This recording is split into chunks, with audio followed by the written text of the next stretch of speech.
Hello, ladies and gentlemen. We are back with another VR game that we have saved from the grave. Let's take a look today at, well, you're seeing it right here. Boom. Suicide Squad for the Oculus Go and the Gear VR. That was quite the introduction there. So, let's jump into this. This is Suicide Squad Special Ops for the VR platforms. This was delisted some time ago. The studio behind this delisted a couple of movie-based tie-ins. I think they had a Tomb Raider one and something else. No idea why. I don't think any word was given. It was a long time ago. But we're back. So, can't find this anymore. Not on the Oculus Go store. So we're trying to save it. And I guess we should talk about why we're doing this. So what we're doing is, as I get my bearings here, we want to rescue VR games from nothingness. Once they're gone, they're gone. These are digitally only releases. And the platform of VR, the genre of VR, we feel is far too young to be losing content that helped birth it to what it is now. In terms of video games, we lose video games. We're starting to lose video games from the 70s and the stories behind them. It's a lot easier to archive those and to buy and sell and trade because they're physical cartridges. But with something like VR on the Oculus Go especially, it's all digital. And once it's gone, it's gone. So the rules we have for if the game is no longer being sold on any platform, we will try to archive it no matter the quality. So that means it has to not exist. If it got moved to the Oculus Quest platform, if it got moved maybe to the Rift or to another device or to the PSVR or something, we won't archive it because we believe developers deserve the money for the hard work they put in. So this one is gone, totally disappeared. And so the team we work with managed to extract this from an Oculus Go. And we have now archived it for you guys. The link is in the description if you want to check that out. But let's jump right into the game. So, this is based on the first film, and it is a wave-based shooter. You take on a number of bad guys as a number of characters in certain areas inspired by the game. Now, the game plays pretty uniquely, and I kind of enjoy how it works. You don't use the pointer outside of the pad or the trigger to shoot. Motion isn't tracked like a traditional first-person shooter as you would see on the Oculus. Instead, it head tracks. So when I move my head, if you can see, boom, that is the gun itself. So this is one of those games that works really well sitting down in a chair or just relaxing. It's not very physically intense at all. You simply move your head towards the target and you shoot. Now, you play as 3 characters, Deadshot, El Fuego here, or Inferno, whatever his name is, and Harley Quinn, and you take on a number of baddies using their special abilities or unique traits. Here you can see Fire. He is my favorite character to use, and you just take out enemies as they come at you. The more waves that happen, the harder the game gets. Now, you don't, while you do have a 360-degree range of motion, enemies will only ever attack you from a 180-degree kind of angle. So they're going to come at you straight on, to the left or to the right, just slightly out of your peripheral range, so you're going to have to turn. In terms of combat, that's about it. Point and shoot. Point your head, shoot. You have some options. You could reload. El Fuego here. I don't think you can reload, but you can reload if you have a gun. You can also switch weapons. You have a secondary weapon. So here we have Harley Quinn. She has a revolver. It's only a couple of shots, but it's quite powerful. She also has a bat. So if enemies get real up close and you need to get them off of you quickly, you can switch to your bat to do that. I find her as the hardest to play with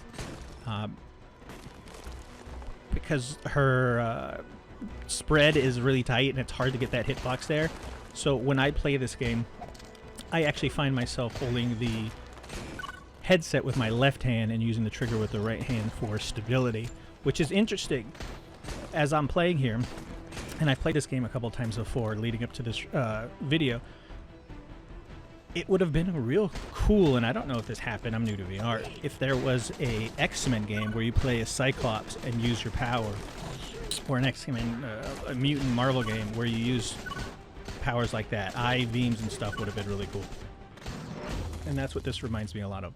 So, once you complete a wave, which is you have to run through an area with 3 characters, you move to the next area. They're all pulled sort of from the film, or areas inspired by the film. Now, one thing that I really like about this game is the graphics. They're not good. I would say they're PS2 era-ish in terms of polygon density and the like. But what works is the comic book styling, almost cell shading aspect of the game that I think works really, really well to its benefit. And the areas are all fun. They're all different. You have the outside. You're going to have this inside area. We're going to go to another area here in a little bit. And you can see here, if I switch, I can use his gauntlet things,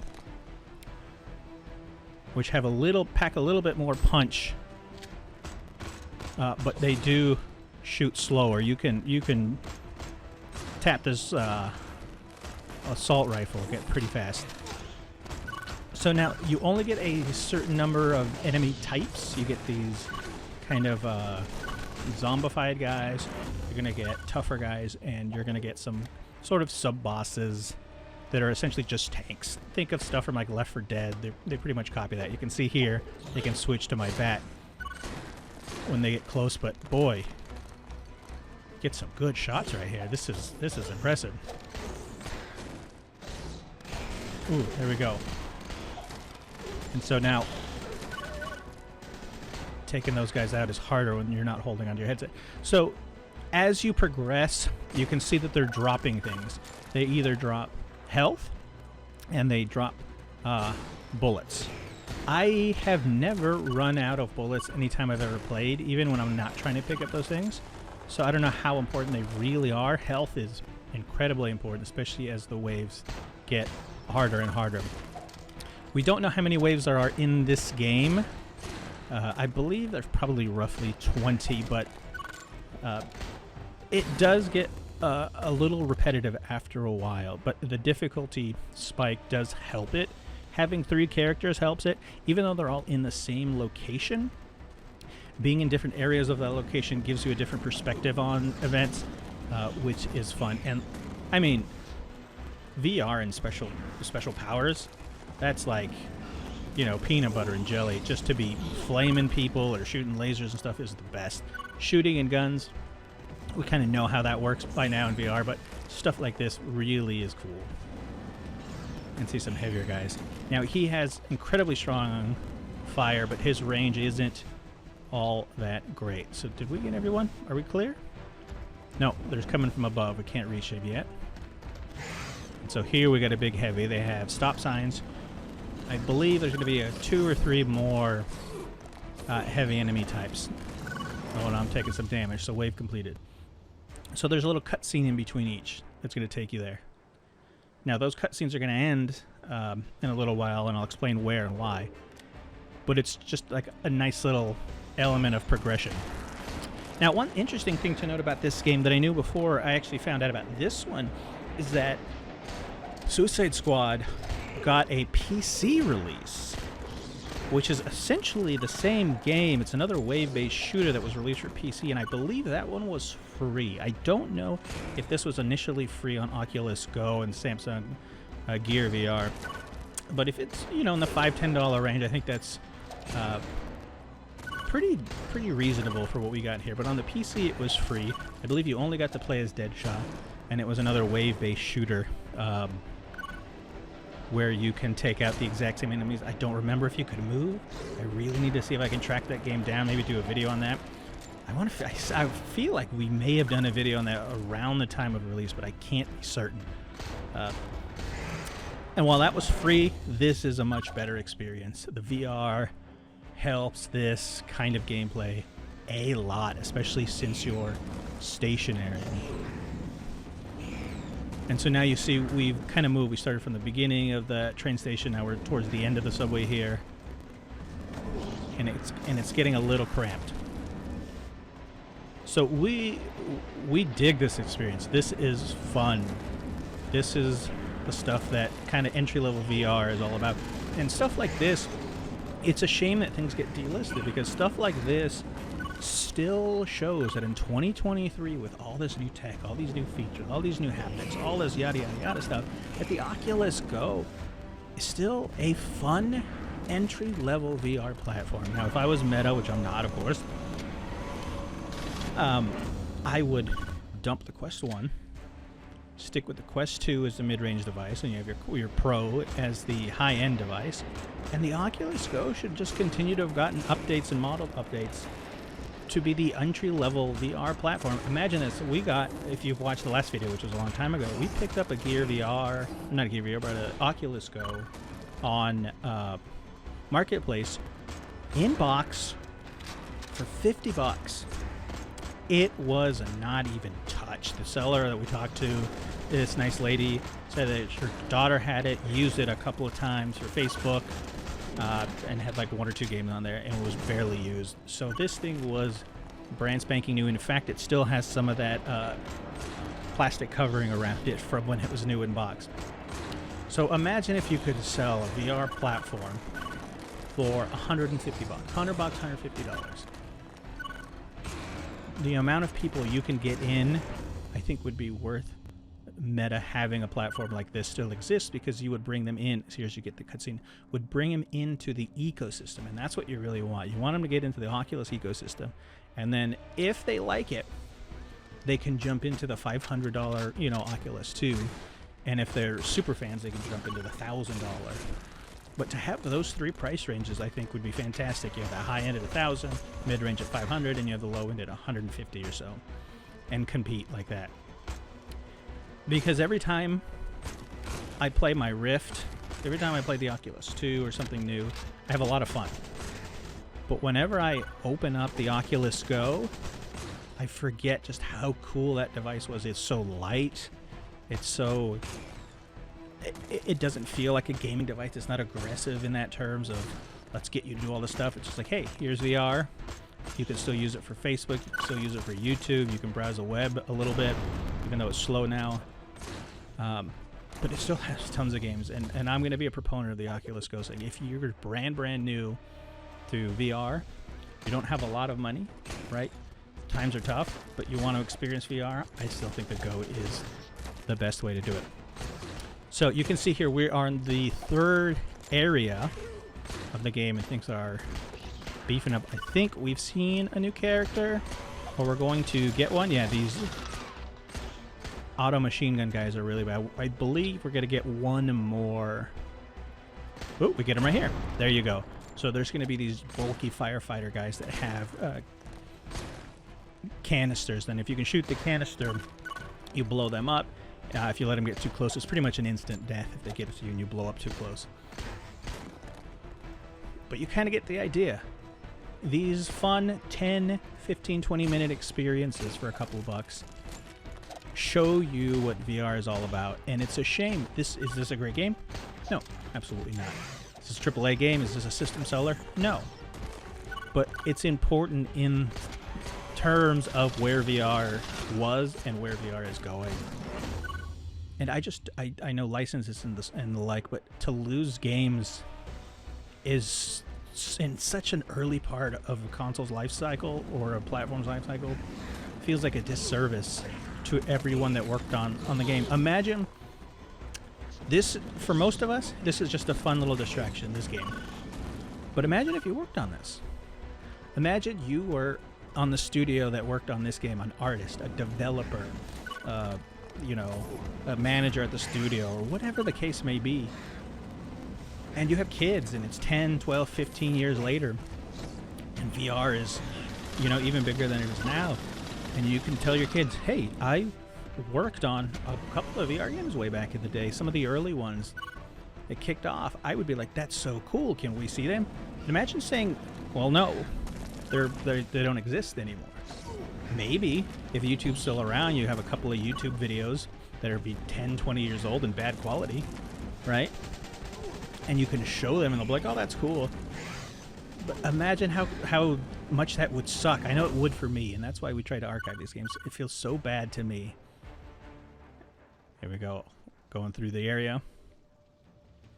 Where are we going next? We're back to the beginning.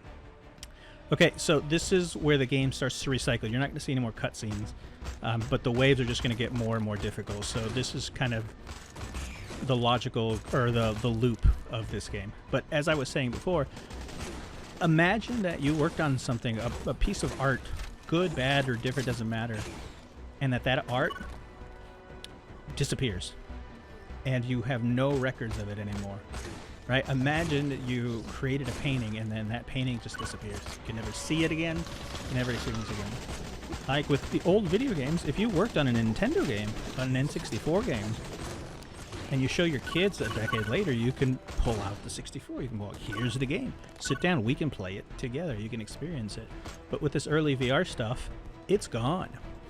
And I know it might not seem like that big a deal to a lot of people, but I think of the perspective of artists, because I have artists in my family. I have musicians, people who create music professionally. I have people in the gaming industry, both on the sales sides and on the art side, who create art for major AAA titles.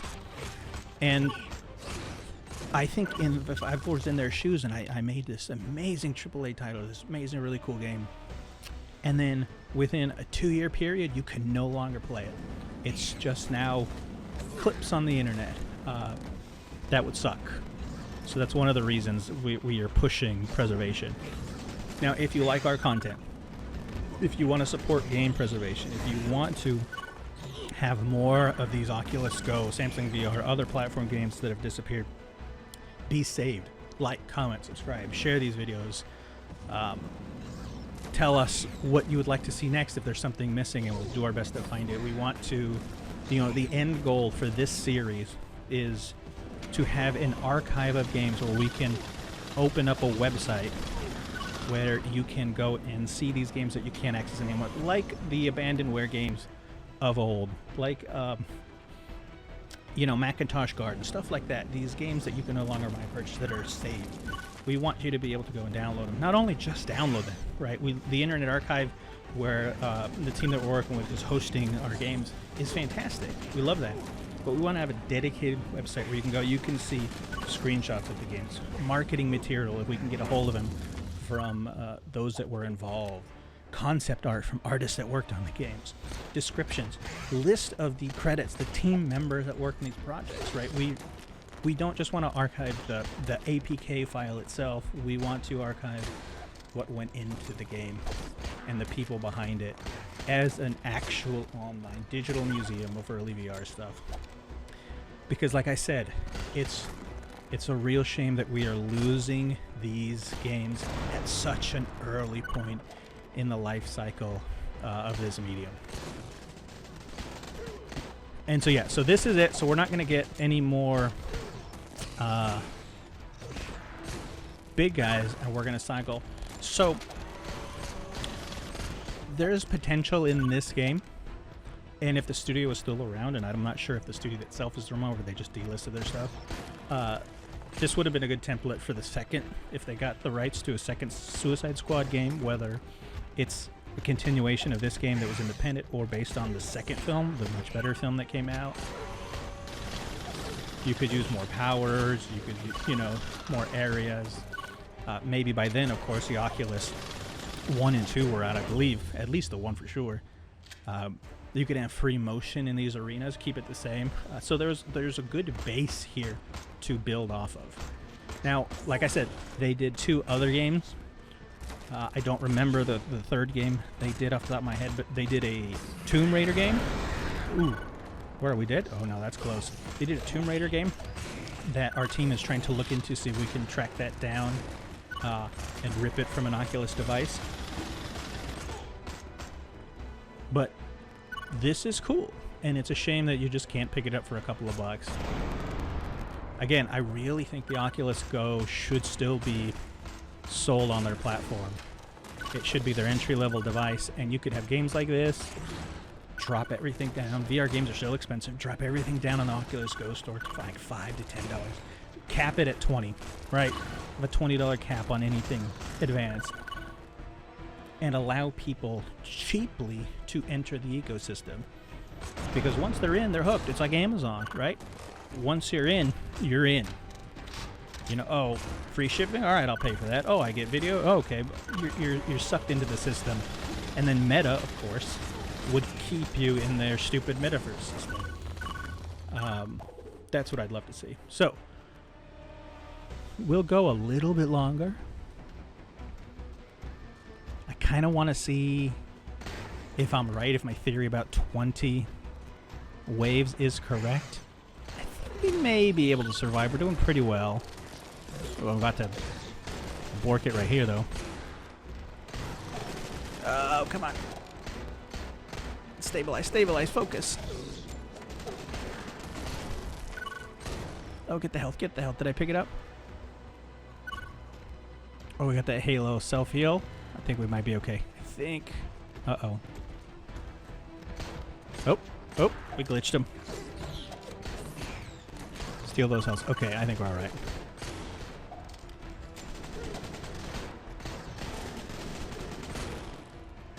So, one thing to note, at least as I've been playing this now, is there's no real incentive to swap to your secondary weapon. Harley's bat is very cool, but if a bunch of enemies are on top of you, you're pretty much screwed. And, again, the controls aren't fantastic on the Go, at least, swapping. I think the Go and the Gear VR use essentially the same controller. You're supposed to be able to swipe left to reload. Doesn't really work. You're supposed to swipe down to change weapons. More often than not, it shoots. And so changing weapons becomes a real hassle. But these are all little quirks. So I think we're going to survive. He's the easiest to kind of play with. Man, every time I see this, an X-Men game like this, for a $5 or a $10 would have been so cool. You have Cyclops' I-beam. Since I'm already holding it, I mean, how much more Cyclops can you get doing that? And even on the old cardboard, when you had to touch the slider, sliding like that for a Cyclops' eye blast. Oh my gosh, that would have been a seller. You'd have Storm's hand powers like this with lightning. You could have Iceman's abilities, and they would all do different things, right, to enemies. And then you could even have Wolverine. Even with a single controller, even the dual controller, you can have Wolverine segments where he has to chop things up, and you can slice in a certain pattern. Oh man, how did no one think of that? Did we ever get any Marvel games? I know this is a DC game. I believe there was a Marvel game that got delisted on the Quest 1 or 2 for a while. I'm not sure. Got to look into that. But let me know in the comments, has someone done something similar where you have like eye blasts and stuff like that? Because if I were to make a VR game, which I've thought about trying at least, I think a really simplistic one where you just have Cyclops-like powers would be neat. Oh, look at... Oh my goodness. I'm on fire here.